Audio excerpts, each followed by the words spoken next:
Alright. Hey guys. So, this is part 2 of my review on Pathways Christian Church, and this is going to go into my actual experience with attending counseling, sorry, not church. They are church-based. They are very religious, but it is not a church. So this is my experience with Kathy Giedemann and attending or going to that place. And if you see me looking down, it's because I have notes and I don't want to miss anything. So, let's first start out with, even before going there. Like, the first time, even before going there, because that's, why did I decide to go to therapy? Alright, so, one, I didn't really care about therapy because I felt no real need or calling to go to a therapist or anything like that. Like, I didn't really have any glaring mental health problems. I wasn't, very stressed. Like, it might have seemed at the time that maybe I was a little bit stressed, but it was like there was no like overbearing stress. And you can go to therapy for anything. Like, even if you just have a little stress. I didn't feel the need to do that, but again, this wasn't my particular idea. I didn't care as much. I didn't have any desire to go to this place or any other place for mental health issues or just, a form of stress relief, because there was no actual problem. But my mother, this isn't really her fault because she didn't know about this place. She didn't know that it was, basically indoctrination and bullshit and predatory at the time. So I don't blame her for this. I mean, yes, she is very religious. So this is obviously why she picked this place, because it ties in with her religion. But obviously they have other things in mind than just religion. It's, more a place to get vulnerable people in so then they can indoctrinate them and reprogram them to kind of do what they want. But, so we go to this stupid place. Okay, well, even before that, I was, constantly being pestered by my mother, like, okay, do you want to talk about things? Do you want to do this? Let's do this. Hey, you want to do this? And I said, and obviously, I didn't care all that much or care to do this. So I literally just said, I don't care, fine. Maybe I can get something out of it. I didn't, newsflash. I got nothing out of it. Or I didn't get anything good out of it besides this video. So I didn't get anything mentally healthy out of it. So we go there. The first time it's all about why you're there, what's the point of being, why did you come and, come and talk to me? Like, what's your deal? And for most of the time, I didn't care. I didn't really have any mental issues. So, or any, just any issue I wanted to talk about. So my mother, was driving almost this entire thing. And I don't blame her for this because she didn't know. She's a victim just like me of these people, or this one person. Let's not say people, we'll say person, because Kathy Gideman was the main figurehead that this place was showing us. So Kathy Gideman, just asked us why we're here. My mother said, okay, I'm worried that that he might have some fears, or like fears of moving on and other stuff, or why I want to know why he doesn't want to be that normal, stereotypical teenager. But to me, obviously, that's her fears. Like, that's her totally pushing on fears. That's her, like, concerns. And then, obviously, I don't have any concerns. My concerns are basically her concerns. Like, I didn't care. I still didn't care at this moment. Throughout this entire thing, I didn't care. Like, it was dumb. It was a waste of time because there was no glaring mental health problem or just there was no actual problem because I was content with, the life I had and what was happening at the moment. And so obviously, I'm not the average stereotypical teenager. Or I wasn't the average stereotypical teenager that wanted to do all the other stuff that other teenagers and other young adults wanted to do. So I'm not the average stereotypical teenager. So for the most of this bullshit, my mother and the therapist are sort of co-driving these sessions. Like, I'm just in the back seat, kind of just letting things happen, for the most part. So, those are the issues that are trying to be addressed. Why doesn't me, want to be this stereotypical teenager? And what can we do to, make him want that, or, encourage that behavior? And then it comes time for us to, we split off, and instead of my mother driving, it's, the therapist driving, and then me driving the session of, okay, I mean, sort of my mother's influence was there because she brought up things and I didn't really bring up things. So the Kathy Gideman, we're not going to say therapist because while that is her title, she doesn't really deserve that title. So we're not going to say therapist. We're just going to say Kathy. So Kathy, is just driving this session of how can we, put your mother at ease? What can we do, to be like, what can we do to address these fears that I now have? They're now projecting fears onto me. What can we, the fear of moving on and doing all these dumb bullshit things that don't need to exist or don't need to happen.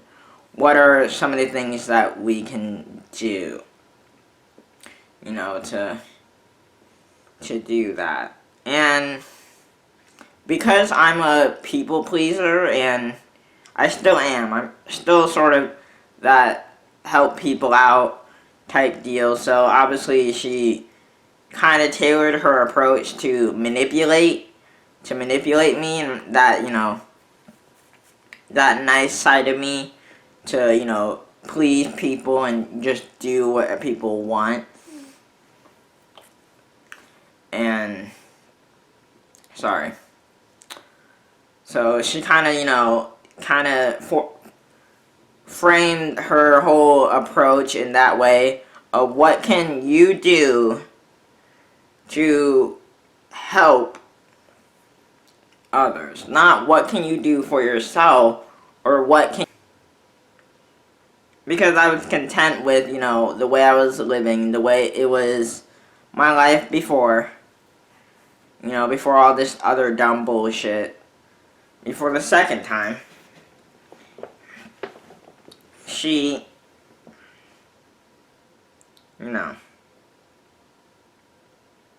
she wasn't really listening. She had no real interest in listening to what I had to say or listen to my answers. Like, she would ask a question, we'll just go to, why are you here? And obviously, sarcastically and very truthfully, I said, I'm only here because this is my mother's idea. Because it was her idea. That's why I'm here. And of course, while it is sarcastic, it is very true. So she obviously didn't like that answer, so she kept asking that same question. Why are we here? Why are we doing this? And I said, I'm here just to, because my mother wants this. And that's because it was true. There was no point in me saying, okay, come up with a lie that would, satisfy her. I wasn't, thinking about coming up with a lie that would satisfy her ego, so then she would get off the topic and keep on going with this dumb bullshit.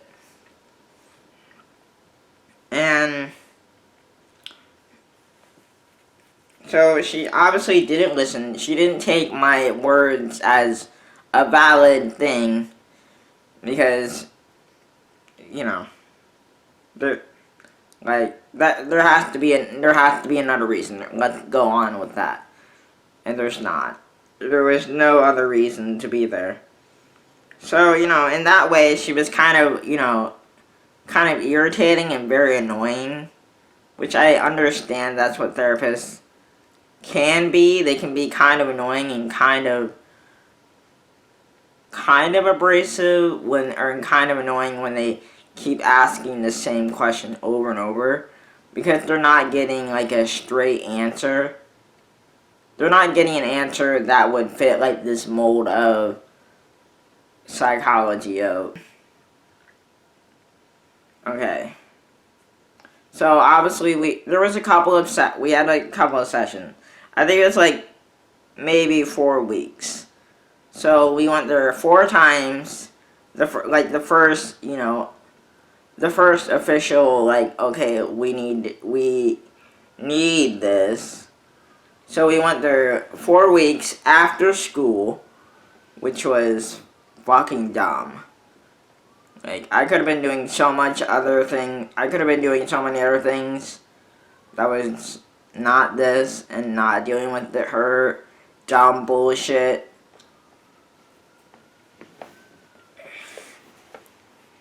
But I think, okay, so it was probably not the second, maybe the second week at the end of the session.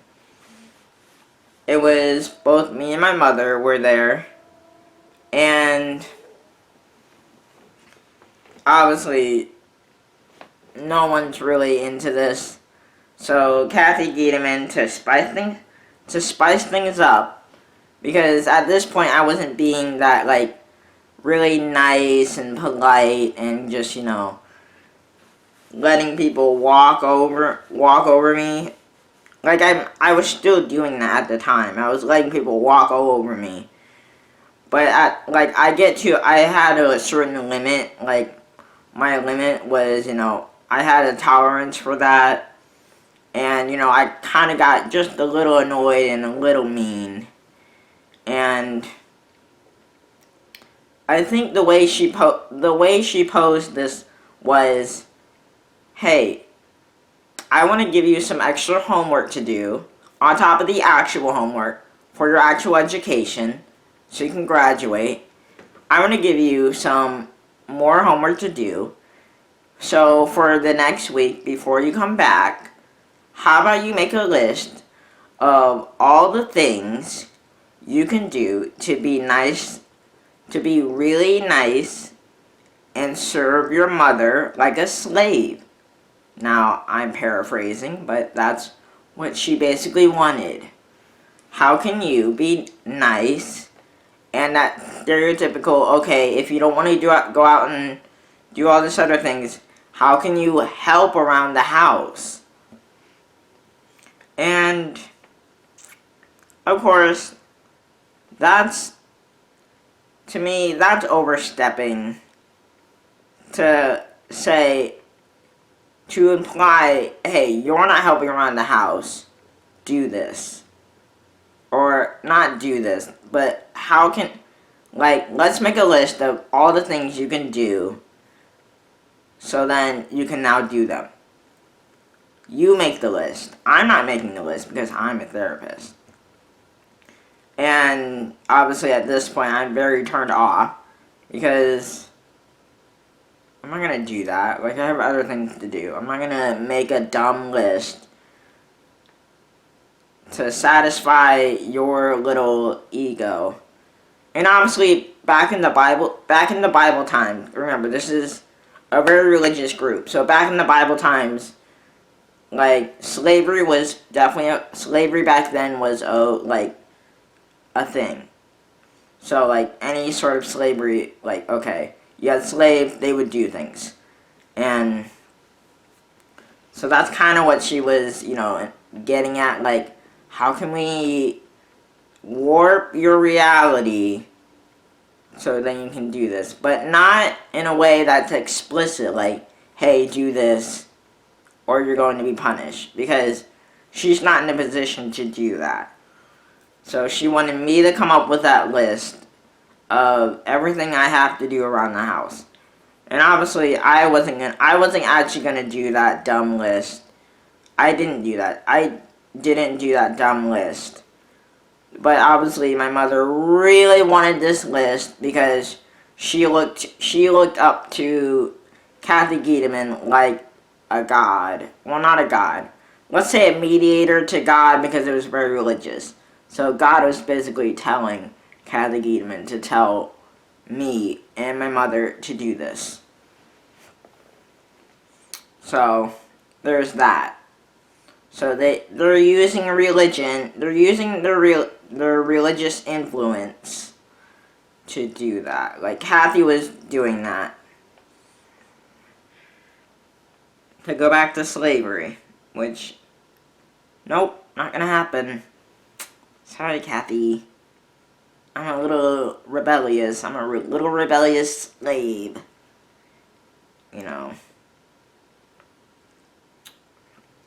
So the next time we come back and it was a whole thing about making this list. Obviously I didn't want to do it. There was no point in doing it. It was bullshit from the minute it came out of her mouth. So I wasn't gonna do it. But obviously, we did it. We did that, we put some stupid things on a piece of paper, and then we brought it to her. And then, we gave it to her. And she didn't even do anything with it. There was no point, because there was no, explicit, I'm going to do this. I'm going to do this.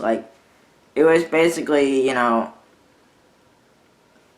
was basically just a bullshit list to match her bullshit. There's no point. But, to me, that's, So, after the third week, it was, basically, we're all pretty much done with it, but, we wanted to do, like, I think it was 3 weeks. It wasn't 4 weeks. It was scheduled for 4 weeks, but we didn't go back on the 4th week because nobody was getting any satisfaction out of it. Like, Kathy Gateman wasn't, influencing me or my mother to do what she wanted. To go back to the simpler, more godly times of slavery and, sorry, Kathy. We don't really roll like that. Dumb bitch. And, we do the normal setup. We both come in. Okay, so, why are you here? No, not why we here. Okay. So we go through this whole thing of a rundown of what we've already done, what we've already discussed, and then we go on to the topic of fears. So then she asked my mother to leave the room so we can talk more openly about my fears. Fears of moving on and fears of, I don't know. There was no actual fear. Like, she was just trying to project something that was never gonna stick. And, so she asked, okay, so this is how she posed the question. What are some of your fears that we can discuss? And because I'm very direct and very truthful, I said, I don't really have any fears. But then, obviously, I kind of sidestepped and said, maybe heights or anything like that. So, like a normal fear of heights or anything like that. And obviously, that's not like a psychological, like, crippling fear. Like, you can, like, deal with that. But,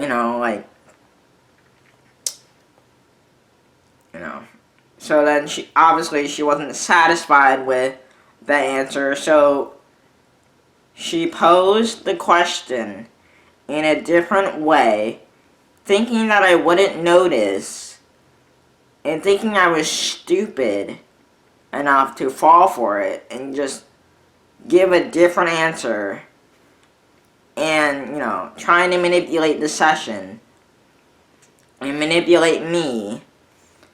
So she posed the same question of, what are some of the things that you're afraid of? And I snapped a little bit and said, I already answered that question. I don't have any fears. And then obviously, because I snapped a little bit. I didn't, like, go on a full tangent and, just berate her and dehumanize her and, disrespect her. I just, was very blunt, and my tone wasn't as nice or as chill as it was. So, obviously, this kind of shocked her whole system. So she just, said, okay, why don't we have your mother come in, and then we switch out places. And now, I don't want to say I'm prideful, because I'm not. But I took pride in my intelligence. I take pride in my intelligence and, how people see me as an intelligent person. So when she implied that I was stupid, when she, was trying to make up some dumb and trying to manipulate the whole session and manipulate me, that, pissed me off. And I still remember that. Like, that will always be, like, her defining trait. Is the lady who thought I was stupid, or the woman who called me stupid. Like, that's what I'll always connect her to. Like, besides, helping the bastard right now. But that's what, okay, so we're going to this woman again, because we're going to the one that called me stupid. That's what I always called her as, because I didn't know her name at the time. I didn't bother to remember someone like her and remember her name. So, that's what I refer to as, is she's the one who called me stupid. And obviously she didn't say I was stupid. She just implied I was stupid. So, obviously it's a few years, okay. So, second time we go there, obviously most of you guys know the story of how she helped out the bastard.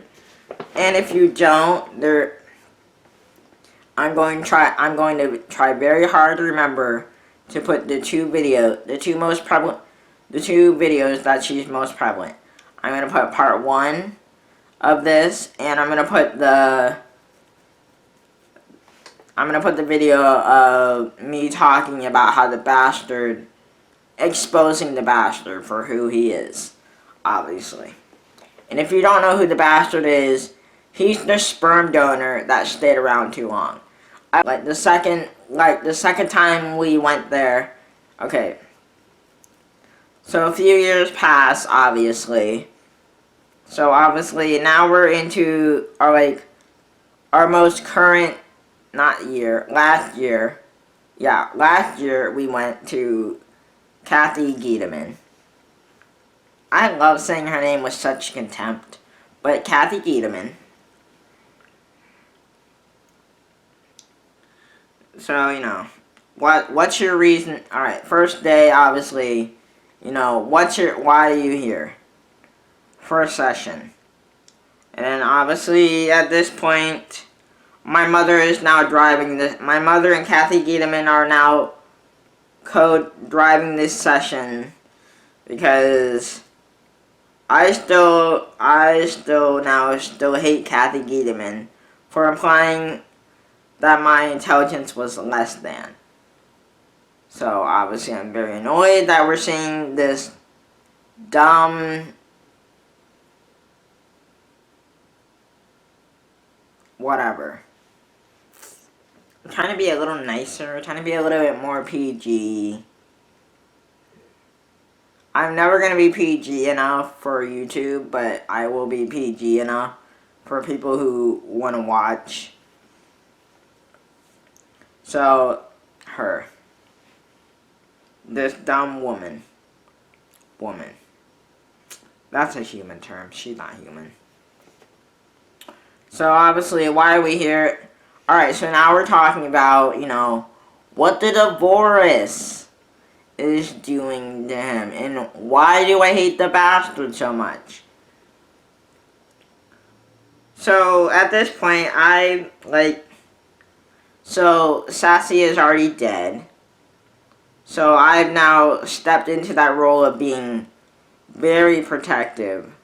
I was always protective, but now I've become, the rage I have and my protective nature, kind of just melded together, and I was now, that very righteous protector and was full of rage because I lost that big part of that piece of me. And yes, I am going to refer to her as a piece of me. Because my family is, in a way, me. So, obviously, I've developed that very strong, protective person. I'm much more protective and much more, yeah, you know what, I am going to say hateful. Because I do hate that bastard, and I do hate all predators. So, you know what, hateful. Only towards them. I'm not hateful towards innocents. I'm not hateful towards my mother. Just predators. And I guess he's a predator too. Just predators. all predators in general, I hate them. So I was very, very hateful. Alright, so why do I hate the bastard so much? That's why we're basically there. Why do I hate him so much? Like, can we get past this hatred of the bastard and all predators? And, and it was only, I think it was only really 2 sessions. Well, yeah, it was only basically 2 sessions, I think. And I don't think we went there 3 times. We went there 2 times. After the first time she failed at helping my mother because she didn't get what she wanted. And she failed at helping me because she basically implied I was stupid. But the second time, obviously, she helped. At least she helped someone this time, but she helped the wrong thing. So, obviously, she kind of, well, no. The first session was obviously that starter question of why you here. Great. No, wait, you know what? I actually think we did go 3 times. I'm pretty sure we went 3 times. First time, it was the stupid bullshit of why you here. Second time was to discuss grief. Well, grief to discuss. And that, like, why I feel so strongly, like, why I had this, mission of destroying all predators. But not really, because we literally glossed over it. She was so invalidating, and she was a bitch. But, so we went there 3 times. And the second time was, basically why, we discussed the divorce. And obviously, at this time, I didn't know it wasn't explicitly, it wasn't explicit to, hey, let's fuck him over so we can try and ruin his life. Let's fuck him over. It wasn't explicit. Like, at this point, I had no, I didn't realize that this is how the whole sessions, all these sessions were going, was, hey, let's fuck him over. Because that was their mission all along. Like, the bastard and her. Like, even though they weren't in the same room together, they were on the same wavelength of, you know what, let's fuck him over. So, okay. I want to bring this up because it's actually really important. But, obviously we do those split things. We go in, talk to her one-on-one. We go in there the first, whatever, 10 minutes. Talk as a group. And then split up one-on-one. We talk to her. Or try to communicate with her. If she wants to listen. She doesn't. Well, not to me at least. So, So at this point, at home, it's like my home, which was not really my home anymore, because now this is assumed, but I'm assuming that she told my mother to tell my mother to isolate myself because the bastard didn't want anything to do with me. Now, I'm assuming that's what she said. Probably not in those words, probably a much, bait and switch, wolf in sheep's clothing type deal of, hey, maybe if you act a little bit more cruel, maybe if you act a little bit, if you put him in this uncomfortable situation, then he'll want to, leave. Now, obviously, that didn't do anything. That didn't do anything to help her cause. It was really destructive to her cause. Because, obviously, okay, I'm not blaming my mother at this point. And I still don't. But she basically told my mother to act as cruel as possible, as cruel as she possibly could, while using the bastard as a cover. And obviously, because the bastard is a very cruel, cold, manipulative dick, and that he would do something like that. And yeah, he probably, obviously, my mother and the bastard talked about it, and obviously they agreed to do, act very cruel, cold, and, emotionally distant. Obviously, they agreed to do that. And, so obviously, the last session came, well, no. Let's go to the end of the second session. Okay, so this was alright. I think besides her assuming that I was stupid, what also pissed me off was her very condescending way of asking if I'll be respectful. And I give respect when I receive respect. So, as long as those rules are followed, I'll be as respectful as I can be. And obviously, she asked, okay, well, I want to ask your permission, me, talking to me directly now, while we're both me and my mother in the room, because it's the end of the session.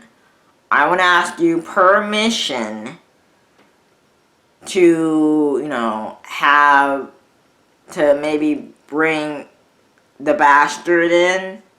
Can we do that? And obviously, she laid down the ground rules of, okay, well, we have to be respectful. It has to be, respectful. And again, I'm very direct, so I obviously said, I'll be respectful as long as he is respectful.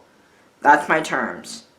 So obviously, those are the only rules that have to be followed.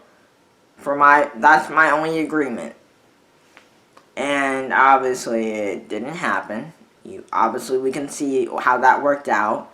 He was not respectful. I'll put that in the link below. I'll explain it a little bit here, but I'll put it in the below. The exposing the bastard video, because that goes a little bit more in depth of how he's very manipulative, and kind of what he said and what he did,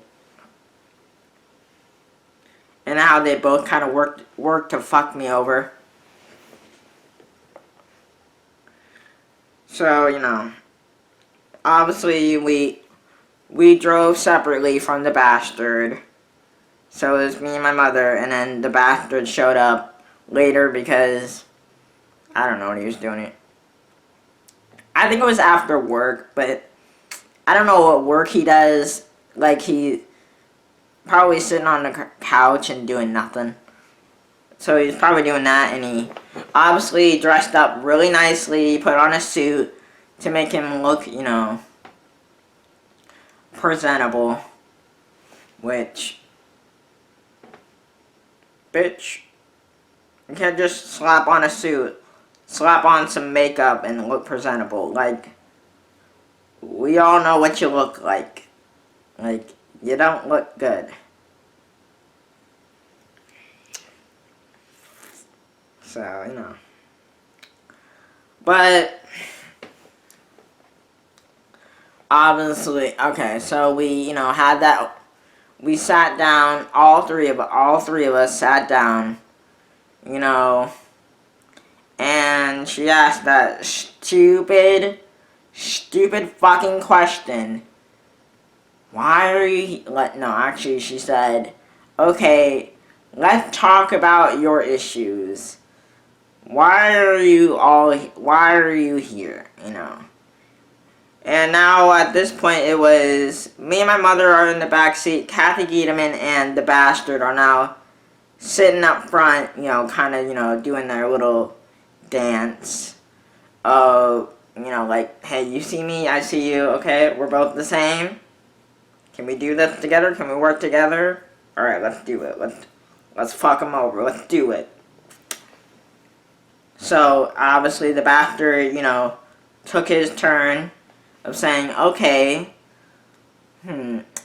I think we should, you know, I don't think he's mature enough to, you know, like, talk about this, you know, in a respectful way. Basically, just degrading me and, you know, putting in that nice, sickeningly nice tone. But obviously, it was full of insults. Just degrading me and treating me like a child. You know, I don't think he's mature enough to do this. Let's, you know, can we have like a mature conversation? Maybe when he grows up more, mature more. And obviously, I don't want to hear anything from this dumb bastard. Especially not hurling insults. I don't care how you said it. I don't care if you're telling me off. I don't care if you're doing it in this bullshit, make nice type deal. You know, and he obviously does that. So, you know, it's more to get under my skin to make me blow up. And I blew up, and I was silent at first, and then, you know, like, okay, you know what, we're done. This is a farce. Why? This is dumb. We're done. This is stupid. So obviously I was trying to shut down their whole type bullshit and partnership. Like, but obviously, you know, they had their other goals in mind. Predators gotta stick together. So they, you know, kind of did that. So then they asked me, Kathy Giederman asked me to leave the room so I can talk, so they can talk alone. Like, my mother and the bastard alone. And obviously, they were probably talking about, okay, you know what, the cruelty didn't work. We just have to, you know, cut it. Let's cut him out of your life. Let's try to get rid of him as much as you can. Like, don't have anything to do with him. Fuck him over. It doesn't matter. Move him out this week if you have to. Do it. Like, go on full bitch. Go on full bastard mode. Yeah, let's say that. Go on full bastard mode and fuck him over. Now, this is assumed because I wasn't there. I was dealing with my own type deal. You know, trying to, you know, collect myself. Listening to music, which I was listening to music because I had my headphones in.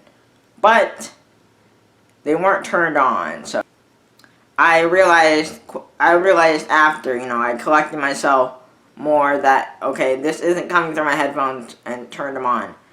But when I was listening to music with my headphones while turned off, and then turned on, that they were holding another session, like, not Kathy Giederman, but, like, these two other people.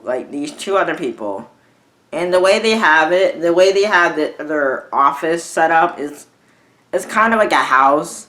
I think it's a house, but they repurposed it. And they have the front door where they come in. And then they have a big archway where they have their, like, receptionist. And they have that deal.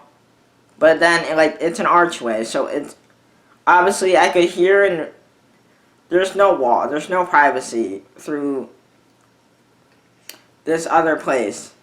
And I think they were trying to this is what I think. I think they were trying to make this archway and they were trying to make the two separate rooms, which would probably be like the living room, and then if you're thinking of like a house that wasn't repurposed, living room, and then probably dining room. They had like a dining room type deal. That's where it was. So I think that when they were trying to repurpose, they had like another office beyond the reception desk. Beyond the reception desk, and I think they tried to make that an office, but there's no privacy. So I think a therapist was, well, I don't think, one of them was obviously a therapist. I don't know about the other one, but it was a lady and a man, and they were sitting down together. They were sitting and talking, which at first I thought they were just coworkers, just talking, but what kind of makes me think it was a session going on was they were talking about some like a relationship. They were talking about like their not their relationship, but the woman started talking about her relationship, and then she started breaking down, crying. So what makes me think that they were, holding a session was that where she was talking about something really personal, like a relationship, in a therapist's office, and she was crying, which I guess you could do that, like, I guess two coworkers could do that, but it just seems a little weird that they would be having that. So I'm assuming that it was a session going on, which is kind of, a little problematic if it was a session, because I was in the other room, and if that room were full of people, all of those people literally could have heard her conversation with that guy about a relationship and their entire session. So now, when I was doing a little bit of research for this video, I looked up HIPAA laws and privacy laws for therapists and clients, and if this was happening, if they were actually holding sessions, that's not adequate privacy for anyone. Just sitting in two different rooms with a giant archway in between and a desk, that's not adequate to hold a session in. There's no privacy, because I literally could hear what they were talking about, even with music playing. Plus, I obviously made that mistake of not turning on my headphones, because obviously you can see my phone, it has no earphone jack, so obviously I couldn't just plug it in. So I have to use my Bluetooth earbuds. Now, Kathy Giedemann's office, obviously that's kind of private. That's private. Like, it's an actual room with a door in between, because that stupid bastard wanted me to close it. Like, get off your fucking ass and do it yourself, fucking dick. Like, really? You're that lazy and that incompetent that you can't fucking close the door? So obviously, and then her, like, Kathy Giedemann could get up and herself and could close the fucking door too. It's her office, it's her responsibility, not mine. So neither one of them were wanting to close the door. They wanted me to close the door, which, why? You just heard insults for 10 minutes at me. Why would I want to fucking close your fucking door and do your fucking job for yourself? Like, do your job.